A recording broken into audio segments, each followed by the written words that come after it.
The Osborne Internet-Linked Encyclopedia of the Ancient World, pages 169 to 177.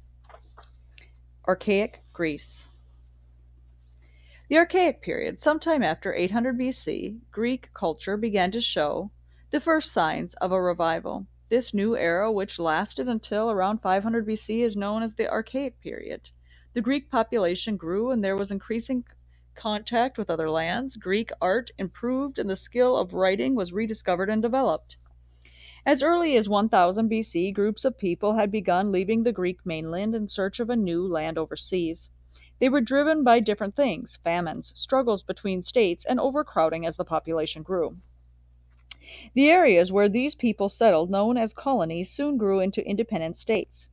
The first of these, Ionia, was on the coast of Asia Minor, now Turkey. Later groups settled all around the Mediterranean from France to the Black Sea. The colonies were often in places with a natural port and good farmland, where the locals were friendly.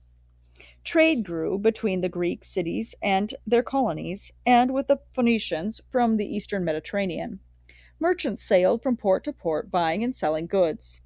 The Greek colonies acted as staging posts for Greek trade with foreign lands. The grain trade. Many of the Greek cities could not grow enough to feed all of their people, so grain, mainly barley, was the most crucial import. Athens had to import as much as two-thirds of all its grain from abroad, mostly from Greek colonies around the shores of the Black Sea. Greek city-states. By the Archaic period, mainland Greece was made up of a cluster of small city-states politically independent from each other. The word the Greeks used for a city-state was polis, which is the origin of our word politics. Although these states were often rivals and sometimes fought wars against each other, they shared the same Greek identity, a common language, culture, and religion, which created strong links between them. The city-state like? The Greeks liked to keep their political units fairly small. Even the largest city-state, Athens, had no more than a few thousand citizens. Each polis consisted of a single city enclosed by walls and its surrounding countryside. Inside the walls was an area of high ground called an acropolis, and an open area called an agora, which was used for markets and meetings. Free men and slaves. Greek society was made up of two main groups: free men and their wives and families, and slaves. Slaves were workers who were owned by free men and had no legal rights. Many lived closely with their owners, like members of a family, but were very rarely granted their freedom. Who ruled? At the beginning of the Archaic period, most Greek states were governed by groups of rich landowners called aristocrats. This kind of government is known as an aristocracy, which means rule by the important people. Sometimes, if they were unpopular, the aristocrats chose respected, important men to rule instead. This is called an oligarchy, which means rule by the few.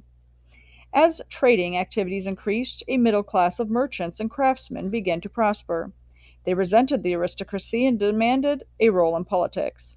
This often led to riots between different social groups. The time of tyrants. To bring peace, the people were sometimes prepared to let one powerful man rule alone. This sort of leader was known as a tyrant. In 621 BC, the people of Athens appointed a man called Draco to lead them. He drew up a set of very severe laws. Even minor crimes such as stealing food were punished by death. Solon, the reformer. In 594 BC, an aristocrat named Solon was given power and introduced popular reforms. He provided food for the poor, stopped people who owed money from being sold as slaves, and gave citizens a say in the city's affairs. But this didn't satisfy everyone. Solon was forced to leave Athens, and unrest broke out again. Then in 508 BC, an aristocrat named Cleanthes came to power, introducing a radical new system of government known as democracy. Citizens and metics. In Athens, free men were eventually divided into two groups: citizens, which meant men who were born in Athens, and metics, who were not. Citizens could take part in politics, but they were also expected to serve in the army, act as officials, and volunteer for jury service. Metics had to pay tax and serve in the army, but they could not own property or get involved in politics. Sparta, a warrior state. In the 10th century BC, a group of Dorians settled in Sparta, in Laconia, southern Greece, which became a thriving state. The Spartans soon acquired a reputation for toughness and military strength. After overpowering the local people, they extended their frontier by conquering nearby Messenia in 740 to 720 BC. Sparta was now one of the largest Greek states of the day. Trade and prosperity. Not only was Sparta one of the largest states, it also had enough fertile land to make it self-sufficient in food. At the start of the Archaic period, the Spartans were trading with other Greek states, importing luxury goods such as ivory, amber, and cloth. The Spartans themselves produced fine metalware and vases, and were also said to have played a role in the development of Greek music. Sparta weakened. Their early success was not to last. In 668 BC, they were defeated in a war against Argos, another local state. In 630 BC, the Messenians began a revolt which dragged on for 17 years. This convinced the Spartans they must make drastic changes, both to keep the population under control and to protect themselves from foreign invasion. The soldier state. The Spartan solution was to set themselves up as a first-class military state. Every man had to become a full-time soldier and devote his life to training and fighting. All Spartans lived very hard lives and had little contact with the outside world. Spartan society. People who lived in Sparta belonged to distinct social classes. For instance, only men, not women, who were born in the city of Sparta were regarded as citizens. Citizens all served in the army, could vote on important issues in the assembly. There were only around 9,000 citizens at any one time, and outsiders were never allowed to join their ranks. The descendants of the people who had surrendered to the Spartan rule were known as Perioeci. Although they were not Spartan citizens, they were free and were allowed to trade and join the army. Descendants of people who resisted Spartan rule were known as Helots, and forced to work on the land, more or less as slaves. They were made to surrender most of their crop to the Spartan masters. Although there were many more Helots than Spartans, the Spartans made sure they had no power and no chance to rebel. Greek armies. At the beginning of the Archaic period, the most important part of any Greek army was the cavalry, the soldiers on horseback. Soldiers had to provide their own horses and weapons, so many armies were dominated by rich men who could afford to do this. Foot soldiers. In the early times, foot soldiers tended to be fairly poor, so their weapons and equipment were poor as well.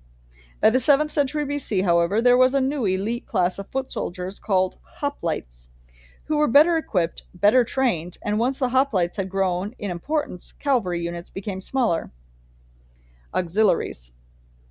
Poor men who could not afford the full battle kit and weapons of the hoplite soldiers usually served instead in lightly armed auxiliary units. These units included archers, stone slingers, and men called pistolae, who were armed with clubs and stones. Siege war. In wartime, a common tactic was to lay siege to a city by surrounding it, even going to the lengths of building walls around it. The idea was to starve the city into submission, although this could take months. In 305 to 304 BC, the city of Rhodes managed to hold out for a year against the Macedonian army, which was eventually forced to withdraw. Siege weapons. Another tactic was for the army to try to storm the city and to take it by force. By about 400 BC, the Greeks were using a heavy wooden beam called a battering ram to smash into the walls or gates. The ram was attached to ropes inside a wooden covering and was moved back and forth by a team of men. The attacking army also used siege towers, huge wooden structures that could be moved up against the city walls as platforms for attack.